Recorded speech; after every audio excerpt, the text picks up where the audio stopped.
This video begins with a simple contradiction. Oklahoma leaders blame teachers' unions for poor student performance, but the evidence points to their own policy decisions. The state has weak teacher unions, low cost-adjusted school spending, and a growing private school tax credit program with far less public accountability than public schools face. The evidence starts with a fact that belongs near the top. Oklahoma ranks second weakest in the country in overall teacher union strength. It also ranks last in union political involvement and last in perceived union influence. At the same time, Oklahoma ranks near the bottom in cost-adjusted K-12 spending. That combination does not fit the story that powerful unions are controlling education policy. Oklahoma presents almost the opposite of the system some politicians describe. It does not have strong unions and richly funded public schools. It has one of the weakest teacher union movements in the country and near-bottom cost-adjusted school spending. Before leaders blame the teachers' union, they should explain how such a weak organization overpowered a governor and legislature controlled by Republicans for roughly 15 years. We should not dodge the strongest argument. Oklahoma does devote nearly half of its appropriated budget to the broad education category. But that category includes K-12, higher education, career tech, teacher retirement, libraries, and smaller agencies. The percentage tells us education is a major responsibility. It does not tell us whether the underlying revenue base is large enough or whether public schools are funded competitively per student. A large share of a limited budget can still leave schools short.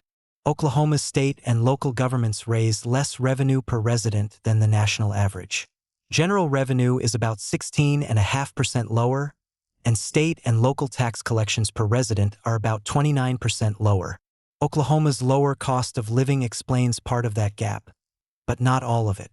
The key point is that Oklahoma is spending a large share of a comparatively limited revenue base. Oklahoma's low cost of living deserves credit. Public schools reported spending about $12,162 per student, compared with a national average of $17,619. A broad price adjustment raises Oklahoma's purchasing power to about $13,845. But that still leaves Oklahoma about $3,774 per student below average. Here is the central line.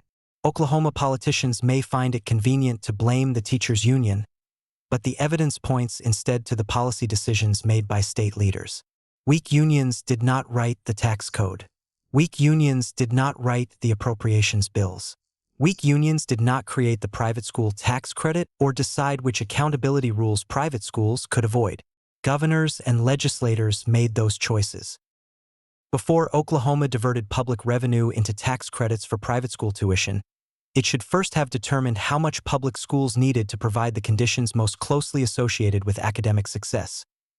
Manageable class sizes, qualified teachers, effective early literacy instruction, tutoring for struggling students, and adequate counselors and support staff. Instead, the state committed hundreds of millions to private tuition subsidies, while its public schools remained near the bottom in adjusted spending. Republican Senator Darcy Jeck tried to address the accountability double standard. Senate Bill 1391 would have required private schools participating in the tax credit program to administer the same statewide assessments used in public schools. A Republican-controlled Senate committee rejected it. That produces a telling contradiction. Testing is accountability when lawmakers use it against public schools. It becomes an attack on freedom when taxpayers ask private schools to prove their results. Oklahoma grades public schools on whether students can read and do math. It publishes report cards, attendance, graduation data, and other indicators. Private schools receiving tax credit dollars are not required to publish comparable results for subsidized students. Public schools are required to show their work. Private schools are allowed to send the bill. The issue is not any one school. The issue is the flow of public tax benefits into a private system without comparable public accountability. In 2025 to 26, the 10 largest school recipients received about $64.1 million in approved tax credits. Those schools include Victory Christian, Rejoice Christian, the Academy of Classical Christian Studies, Oklahoma Christian, Metro Christian Academy, Lincoln Christian, Crossings Christian, Community Christian, Bishop Kelly, and Cassidy. Private school tax credits are often sold as a rescue program for children trapped in failing public schools. Oklahoma's own data complicates that claim.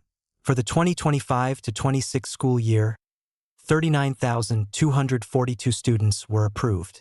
Only 3,644 were identified as prior public school students. More than 9 out of 10 were not listed as prior public school students. That means the program is largely subsidizing private enrollment that already existed. The conclusion is simple. Teachers' unions did not write the tax code. They did not write the appropriations bills. They did not create the private school tax credit. They did not decide which accountability rules private schools could avoid. Those decisions were made by state leaders. Oklahoma leaders blame teachers' unions for poor student performance, but the evidence points to their own policy decisions. Follow the money at clangdon.substack.com.